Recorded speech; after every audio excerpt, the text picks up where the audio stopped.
നമസ്കാരം. മൂന്നാം കണ്ണ് ന്യൂസിലേക്ക് സ്വാഗതം. മഴ ശക്തമായതോടെ കുമ്പള പെർവാട് കടപ്പുറത്തെ തീരദേശ നിവാസികളുടെ നെഞ്ചിടിപ്പ് കൂടി. ഓരോ കാലവർഷവും അടുത്തെത്തുന്നതോടെ കടലിനെ പേടിച്ച് കഴിയേണ്ട അവസ്ഥയിലാണ് തീരദേശവാസികൾ. രൂക്ഷമായ കടലാക്രമണം തന്നെയാണ് പ്രദേശവാസികളെ ഏറെ ഭയപ്പെടുത്തുന്നത്. മുൻ വർഷങ്ങളിലെ രൂക്ഷമായ കടലാക്രമണങ്ങളെ ചെറുക്കാൻ പ്രദേശത്ത് നിർമ്മിച്ച കടൽ ഭിത്തികൾക്കൊന്നും കഴിഞ്ഞിരുന്നില്ല. കടൽ ഭിത്തികളൊക്കെ കടൽ തന്നെ കൊണ്ടുപോയതായി പ്രദേശവാസികൾ പറയുന്നു.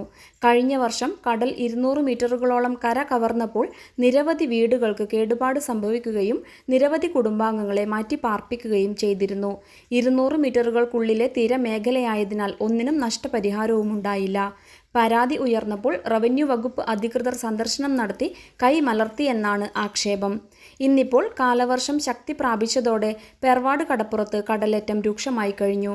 മുൻ വർഷങ്ങളിൽ നിർമ്മിച്ച കടൽ ഭിത്തിയുടെ ശേഷിച്ച ഭാഗങ്ങൾ കൂടി ഇപ്പോൾ കടലെടുക്കുകയാണ്. കടൽ തിരമാലകൾ തീരദേശ റോഡിലേക്ക് കൂടി അടിച്ചു തുടങ്ങിയതോടെ പ്രദേശവാസികൾ ഭയാശങ്കയിലാണ്. ന്യൂസ് ഡെസ്ക് മൂന്നാം കണ്ണ് ന്യൂസ്.